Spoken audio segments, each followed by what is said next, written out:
Hi guys, and welcome to another video, and this video is going to be how much 2023. Now, probably just under a couple of years ago, a lot of you probably would have watched, or it might have been the video that sort of drew you in. It was my how much video, and that was basically me explaining how much it cost me to get into security dog handling. And from then I've got a bit more experience. I've obviously got a bit more of an idea, and things have changed in the security industry. So this is going to be my how much video 2023, and if you're not in the security dog industry but you're wanting to get into it, this video I believe is going to give you a really good idea of how much it's going to cost you and what you're going to need. So if you're not in the security industry at all, what is the first thing that you're going to need? The first thing you're going to need is an SIA license. There's two different licenses. There's the SIA door supervisor license, and there's the SIA security guarding license. And people have asked me a lot of the time, what's the best one, door supervisor or security guarding? I own a security guarding license, but I think out of the two, if you're someone that's coming into this and you want to do a variety of different jobs, or let's say that you want to do some sort of door work at the same time, door supervisor gives you an overall, it's sort of a license for everything. Security guarding will be able to give you like what I do, which is like sites, domestic sort of stuff, different things like that. But the door supervisor license, so the door supervisor license is a license for anywhere that sells alcohol. So they're your sort of festivals, your events, your pubs, your nightclubs, different things like that. So if you are someone that wants to do like festivals and all that sort of stuff, then door supervisor license is the one for you. If you're coming into this going, well, all I want to do is do site work, etc., and you want to be restricted to only doing that sort of stuff, then security guarding is the one for you. Now, there are two different, I need to get this because there are two different sort of courses for that, obviously. So you've got your door supervisor and you've got your security guarding. And to do the door supervisor license, all of these prices are what I could find on Get Licensed. They're the company that I used in order to get my SA license. And they're basically an organisation that set up courses for you to be able to do your test or to do your training and that, in order for you to be able to apply for an SIA license. So these prices are roughly on Get Licensed. So if you're doing a door supervisor license, it's a 6-day course, and you're probably going to be looking at between sort of 250 and 280 for the course. And then with the SIA, or with your SIA license now, you have to have a first aid license, and Get Licensed offer that for an extra £65. So you're looking at sort of 250 to 280 for the door supervisor course, and then you're adding £65 in order to do your first aid. Probably I would say it's going to be easier to do both at the same time, rather than passing your door supervisor course, because you won't be able to get your SIA license without the first aid. So it's actually very good that Get Licensed are offering both at the same time, therefore that you can knock it all out in one go. So 250 to 280 you're looking for door supervisor license. That's a 6-day course. For the security guarding course, you're looking at sort of between maybe 200 to 240, so it's a little bit cheaper, but it's a 4-day course. Again, you can do the first aid for an extra £65. So obviously you're paying a little bit more for your door supervisor license. It's a couple of extra days, but that's because in the door supervisor, you kind of learn as like a bouncer to deal with someone hand in hand, where sort of the security guarding side of it is more of being a security guard rather than actually having to tackle people, etc. So they're the two different licenses, and then once you apply for your SIA license, it's going to cost you £190. So once you've completed your course with Get Licensed or wherever it is, they will send you a code for you to put in your SIA license application, and then I had to go to a post office, get my photo taken at the post office. I couldn't send it in with a pre-taken one. I had to physically go to the post office, get my photo taken there and then package it all up and send it off. And it's £190 for your license. So after you've passed your SIA and you've got your SIA license, you might be thinking, well, what do I need to do next? And the next thing you'll need to do is you'll need to either get a NASDO, a NIP2 or a BIPTA qualification. Now, people are always asking which one's better, and the long and short of it is, from speaking to different people and having conversations, they're all the same. A lot of people will say, we will take on NASDO or equivalent handlers, and the equivalent is NIP2 and BIPTA. And like I say, they're basically the same. So it's kind of what trainers are in your local area. I know lots of people that wanted to do NASDO, but there's only NIP2 trainers in their area, therefore they get NIP2 certified. So you're going to need one of them qualifications, and I'm a NASDO, but like I say, the only reason that I am a NASDO handler is because the trainer that I went to is a NASDO trainer. So it was not forced upon me, but because he's a NASDO trainer, therefore I just get that qualification. I could have become a NIP2 handler, but maybe I would have had to travel a lot further in order to get that qualification. So I think a lot of people, if you ask them why they are with the organisation that they are, I think a lot of the time it's going to be because that's what their trainer is.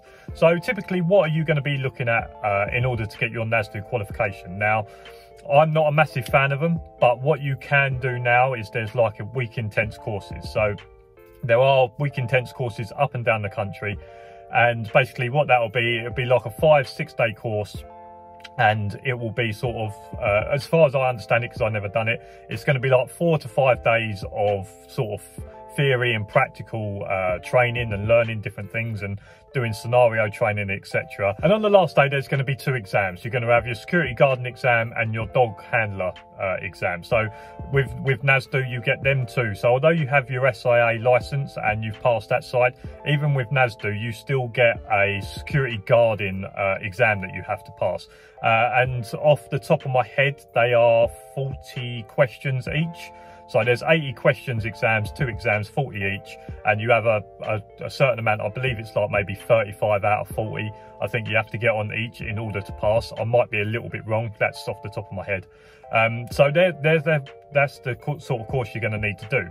Now, that is handler only. So in terms of the week intensive, the prices that I've seen are somewhere between sort of $550 to sort of $650. So about £600, I'd say, is about the average for a handler in order to go through their NASDO. Now, it's important to understand that if you turn up with a green dog like I did, and you want to complete your NASDO along with your dog, is that it's not necessarily going to be that easy, and it's not going to be your dog turns up on the Monday and by the Saturday it's going to be good enough to pass its NASDO.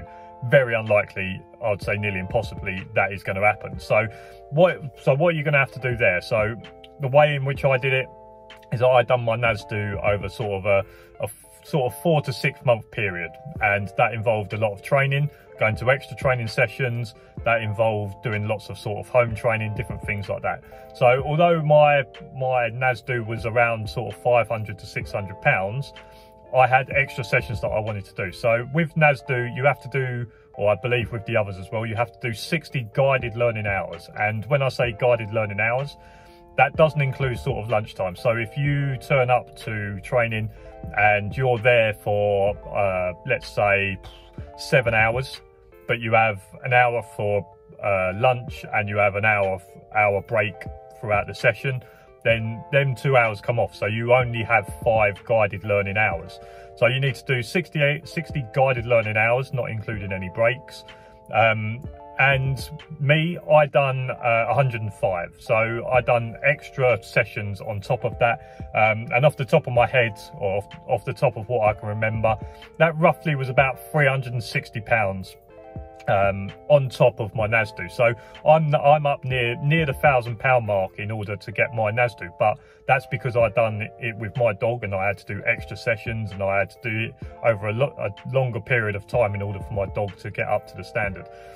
I could have just gone in and done one of these week intense courses and paid the £600, but because I had my own dog that I wanted to do it with and my dog was green, I had to go to extra sessions, do extra training. And if you ask me, I prefer people to go through the sort of that 4 month I know it's not possible for a lot of people, but I prefer people to go through sort of that 4 to 6 month period, because you get to meet lots of different people, you get to listen to lots of different stories, and I feel like that's where I learned the most about the job, is not necessarily doing the scenarios, not necessarily my trainer doing sort of the book work or the trainer doing stuff, being able to talk to handlers that are there doing their CT training, being able to speak to them about scenarios that have happened, or them sort of chatting together about different things that have happened or things that they've seen online and different things like that. So in terms of your NASDU, NIPTU, BIPTA, you're probably looking at around sort of about £600 for the handler. If you are going to be taking your own dog in, you're probably going to need to, and it's not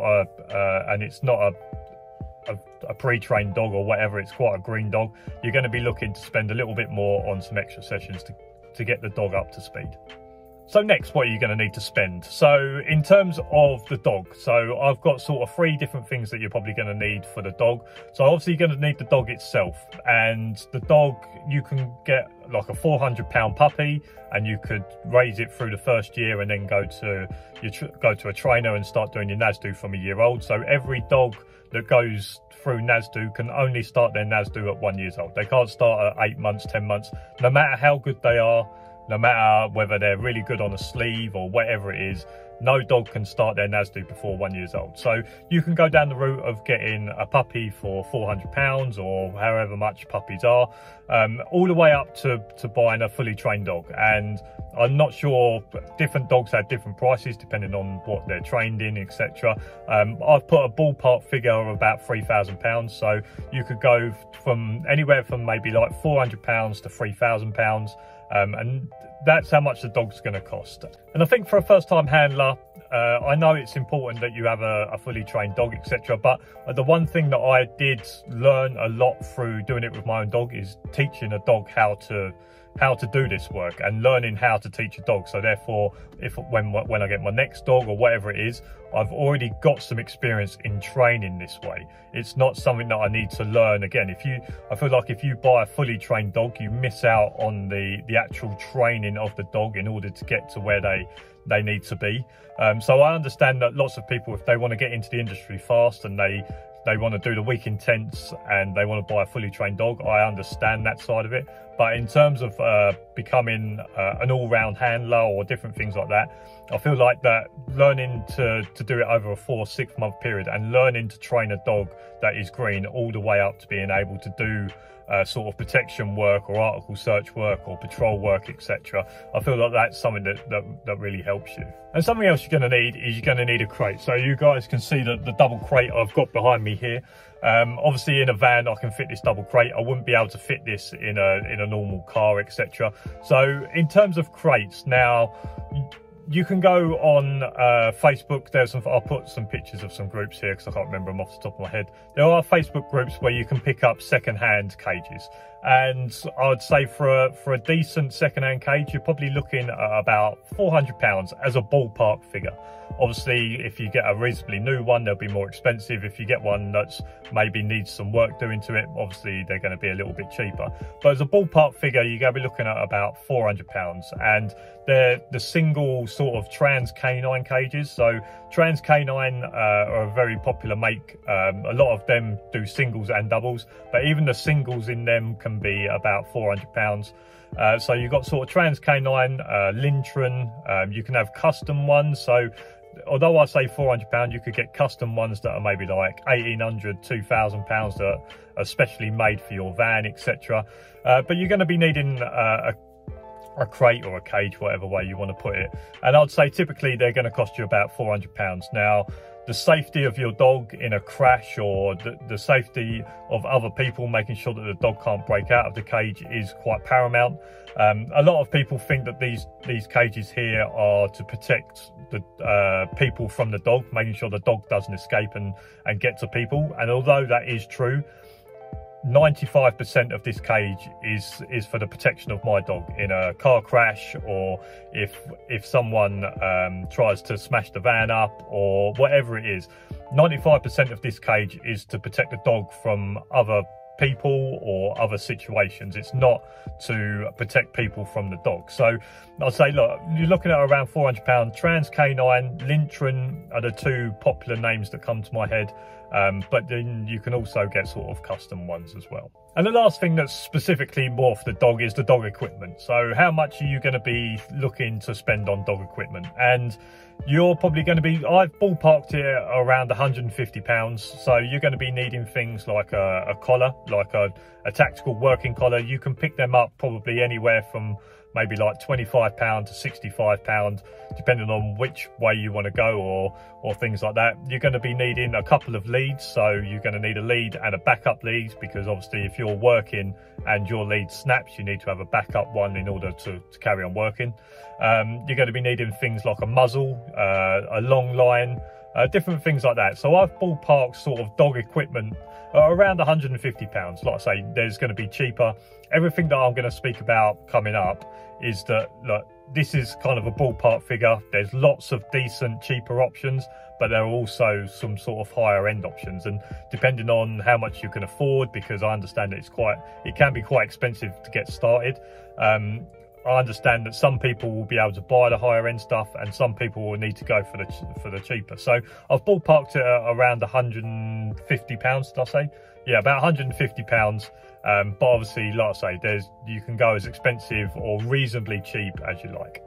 So next is a list of what I would call kind of basics, and if I've missed anything, get down in the comment section below and let people know.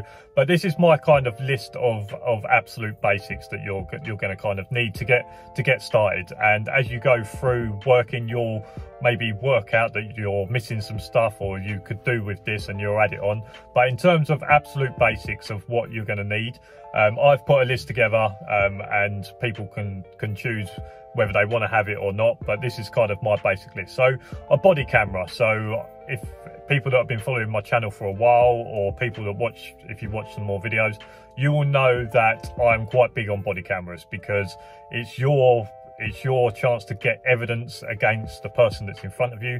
Therefore, if something happens on site, it's not your word against theirs. You have the evidence to back up what you're saying. So a body camera is something that I push for quite a lot, and I think every dog handler should wear one. My one was a Rewire body camera that cost £230. I'll put the link for it down in the description below. It's a very good all-round camera, very good night vision, different things like that. There will be cheaper ones on the market. I can only tell you what I use, or what I have experience in using. So I will put that down in the description below. But like, a body camera is up there, £230. A torch. Now, my torch is an LED Lenser torch, which I know is quite near the higher ends, around £90 for the torch. There are lots of people that say, look, I've got this torch that's £25, that's very good.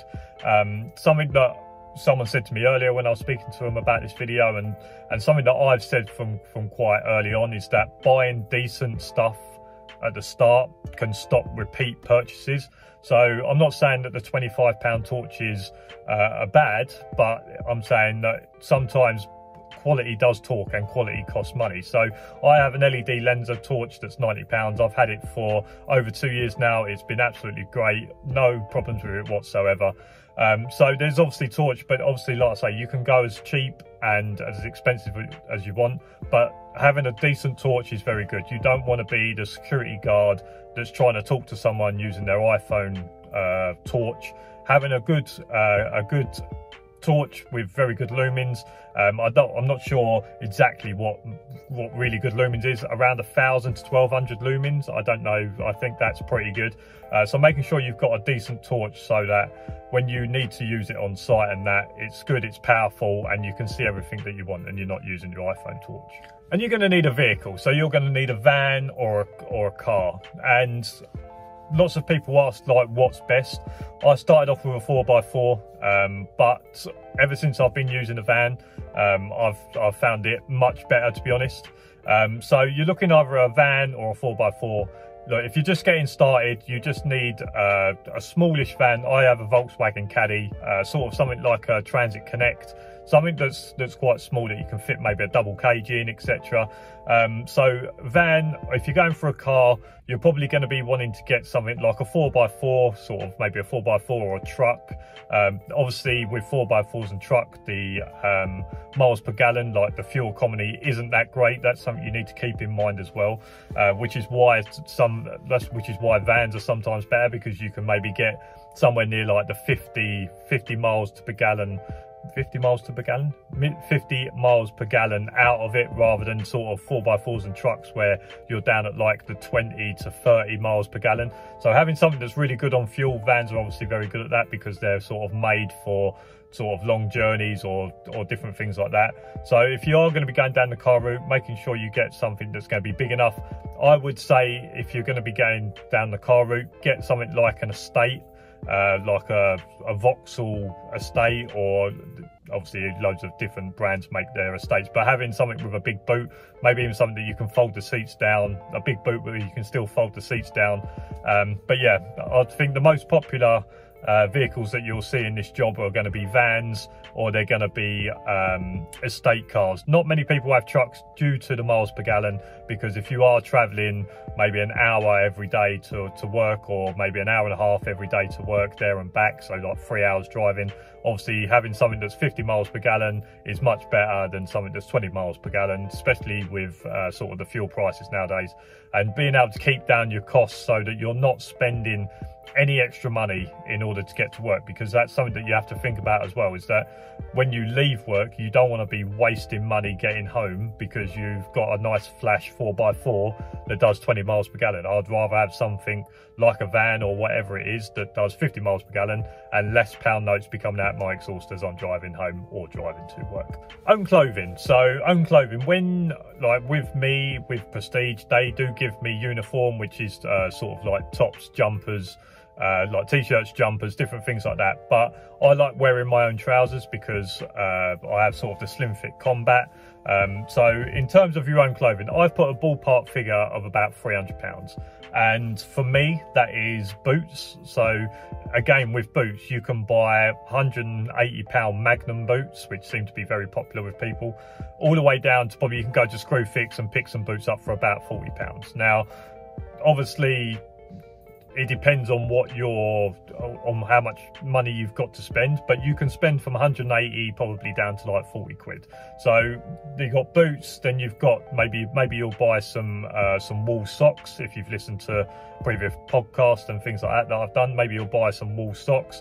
I've got my own trousers, I've got my own jumpers, I've got my own jackets and like hoodie, I've got my own hats, I've got my own snood, woolly hats, gloves, undertops. So under everything I wear like base layers and different things like that. So I put a ballpark figure of about £300. Now if you work for a company, they probably will supply you with company t-shirts, jumpers, different things like that, but it might be up to you to make sure that you've got like coats, jackets, trousers, underlayers, boots, different things like that. So I've kind of ballparked it at £300, but again, you can spend £180 on Magnums, you can spend £40 on sort of maybe some boots from Screwfix, etc. You could probably buy work trousers at maybe like £85, but you could probably pick some up for like £30–40. So again, it's very much depending on how much you want to spend, but I've just sort of ballpark figured it at about £300. So next is a list of things that you're going to need in order for your vehicle to be compliant to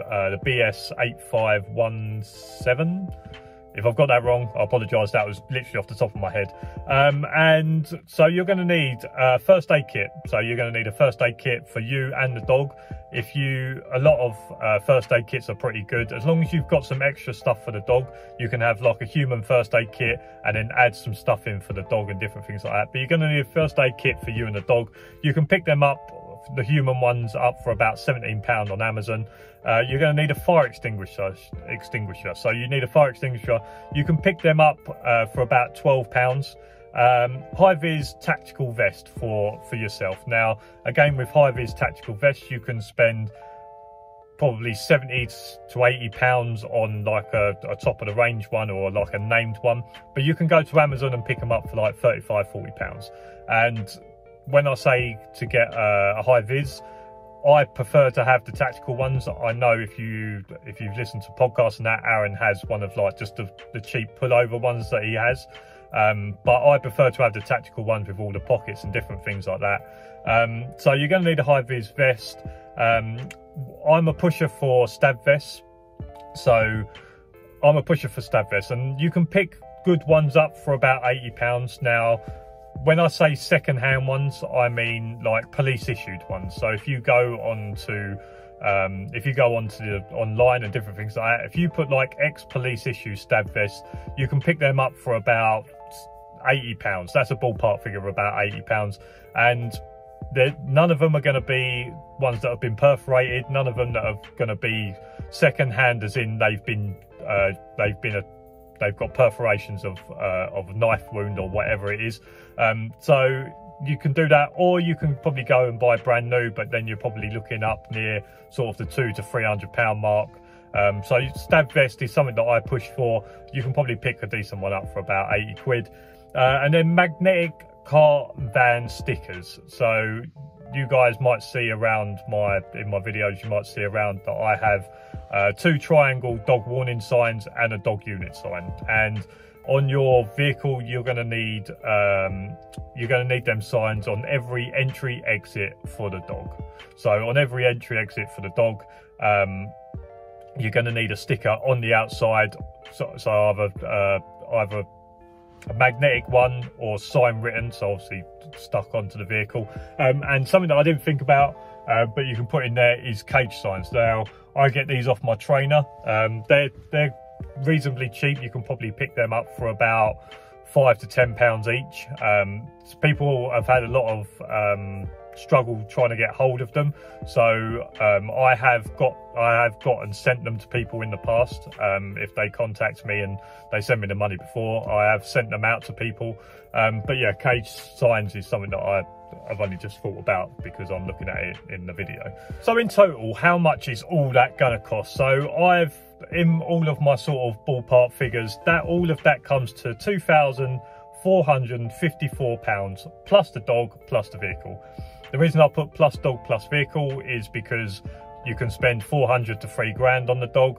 When it comes to vehicle, like I say, you might already have an estate car that you want to use, or you might go out and buy a van for 13,000 or whatever it is. So it's quite hard to say, well, this is how much a dog and the vehicle is going to be. So in order just to try and keep it quite separate, £2,454 plus the dog plus the vehicle. And although that will seem quite expensive, I think a lot of the stuff that I've mentioned in this is not something that you have to pay for every year. So in terms of your SIA security guarding course or your SIA door supervisor, you might need to do top-ups, but it's not another like £250 a year. In terms of your SIA license, that's every 3 years. So your SIA license is £190 every 3 years. I'm saying £190, that's because that's what I've paid and I don't know of it changing. So that's like every 3 years.